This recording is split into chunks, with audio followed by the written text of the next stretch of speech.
May request pala, may sulat pala si Congressman Paulo Duterte sa ating mga kongresista, mga kababayan. Oh, bakit kaya laging absent si Congressman Paulo Duterte, no?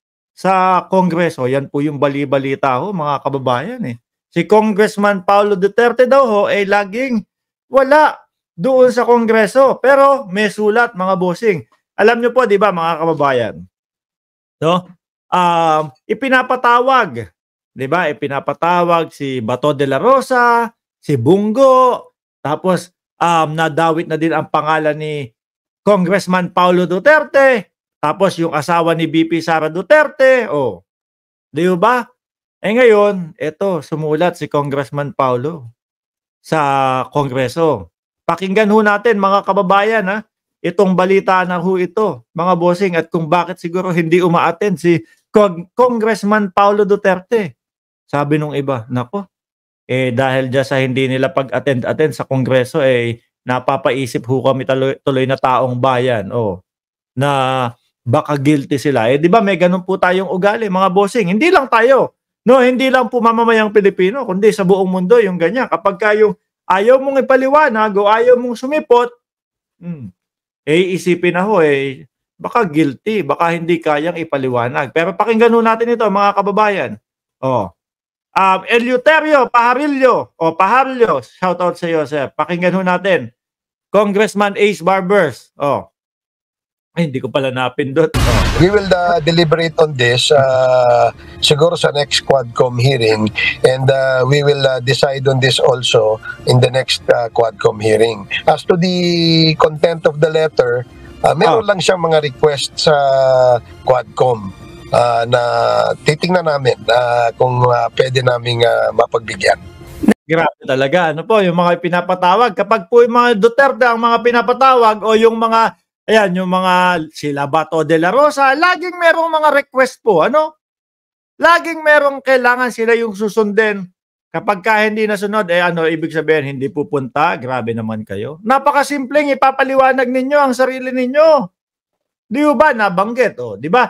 Kagaya ng estilo ni Bato de la Rosa sa Senado, pag may nabanggit na konting pangalan, ipapatawag niya. Pero kapag sila po ang pinapatawag, mga bossing, ang daming sinasabi, ang daming mga kailangan susundin. Sila ang susundin dapat ng Kongreso ho, Ibang klase talaga. Nakatatlong public hearings na ang House Quadruple Committee o Quadcom na nag-iimbestiga sa posibleng ugnayan ng illegal pogos, illegal drug trade at extrajudicial killings o EJKs sa ilalim ng anti-drug war ng Duterte administration. Sa ikatlong pagdinig noong Miyerkules, August 28, nakatanggap ng sulat ang 4 House panels mula kay Davao City 1st District Representative Paulo Duterte. This afternoon we have received a letter addressed to the lead chairman, Honorable Robert S. Barbers, a letter signed by our colleague in the House, Honorable Paulo Z. Duterte, Mr. Chairman. But it's ano kaya ang laman, mga kababayan, nung sulat o nung request, ni Paulo Duterte? Malamang yan, laging pabor na lang dapat sa kanila. Ganon, hindi nila kayang pumunta doon nang walang pabor sa kanila. Mga kababayan, nakakalungkot ho yan, mga kababayan. too thick, Mr. Chairman, that I think we just have to distribute these copies to the members so that in the next hearing we can tackle this letter, Mr. Chairman. Ang tanong, kaya ho, mga bossing, kung sakaling hindi pagbigyan, yung mga request doon sa liham o sulat ng congressman, Paulo Duterte, a-attend ho kaya? O wala din, gaya-gaya, magiging gaya-gaya kay Bato de la Rosa. Wala, hindi kami a-attend dyan. Pinopolitika kami. Lagi ho nilang sinasabi kasi ngayon yan Nagiging dahilan na po nila, pinopolitika kami. Kaso nga, sabi po ng Congress, mga kababayan, ay hindi, walang ganun dito. Ebidensya ang labanan dito. Walang politikahan dito. Umabot na nga din po sa punto yung si Bato de la Rosa, mga kababayan. Ano sabi ni Bato de la Rosa? Alam nyo, wala pong ibang pinagmumulan ito dahil merong utos ito kay Martin Romualdez daw po, no? Mga bossing, yun ang sinabi. Kaso umalma po yung mga kongreso, mga kababayan. Umalma po yung mga kongreso. Bakit naman kami magpapagamit, no? Sa pamumulitika nila, hindi naman kami ganun. Yun po ang sabi ni Dan Fernandez, mga kababayan, no? Na isa din pong congressman. Sa susunod na pagdinig, inaasahang isapubliko ng Quadcom ang laman ng sulat ni Congressman Duterte at aaksyonan. Ayon kay House Committee on Dangerous Drugs Chairperson, Surigao del Norte 2nd District Representative Robert Ace Barbers, may gusto lang linawin ng kongresista sa ginagawang pagdinig ng Quadcom. There are just some things na he is asking for clarification. Yun lang naman ang at madali namang mapapag-usapan namin sa committee yun. Binanggit si Congressman Duterte sa unang hearing ng Quadcom ng isa sa mga resource person na si Jimmy Guban, dating Customs Intelligence Officer at ngayon isang person deprived of liberty.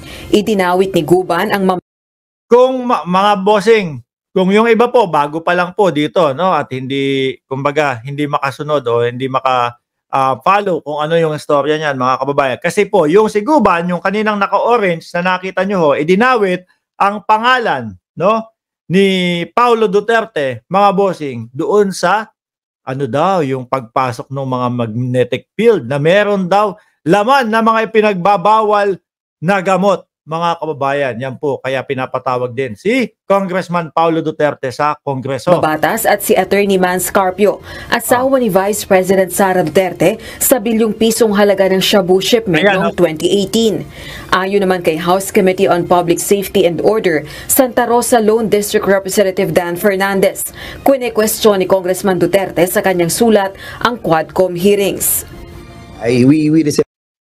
Siya pa nagko-question. Siguro kaya? Sino ba may utos sa inyong Quadcom hearing na yan? Bakit nyo ginagawa yung Quadcom hearing na yan? Bakit ako pupunta dyan sa Quadcom hearing na yan? Baka ganun po yung mga Pero dapat totoo yan. Yung sabi ni Kuya Eric, Kuya Eric Vlog, dapat lang isa publiko para alam ng taong bayan kung yung mga request ni Congressman Duterte, mga kababayan. Receive letter, no? Marami sa mga sinasabi doon na questioning yung proceeding namin, but we haven't taken action yet on doon sa kanyang mga letter na pinadala.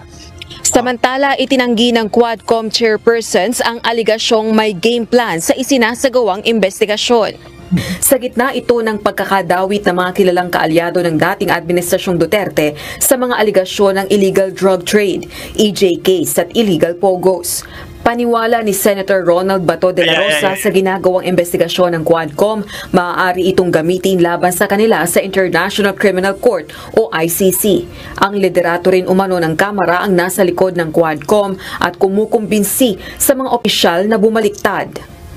Alam niyo po ang hindi ko maintindihan kay Senator Ronald Bato de la Rosa. Bakit pinagbibintangan etong mga kongreso sa pangunguna daw po ni Martin Romualdez? Sa tingin niyo po ba, mga bossing, si Martin Romualdez ang mangungunang maglikom doon sa mga naulila na pamilya? Siyempre po, ang mga magpupursige ho dyan, yung 30 milyon, sobra naman yun, exaggerated naman si Mark Ramos. Yung 30,000 na pamilya na naulila po, mga kababayan, na sila po ay naniniwala na biktima po ang kanilang kaanak, ng EJK, mga bossing.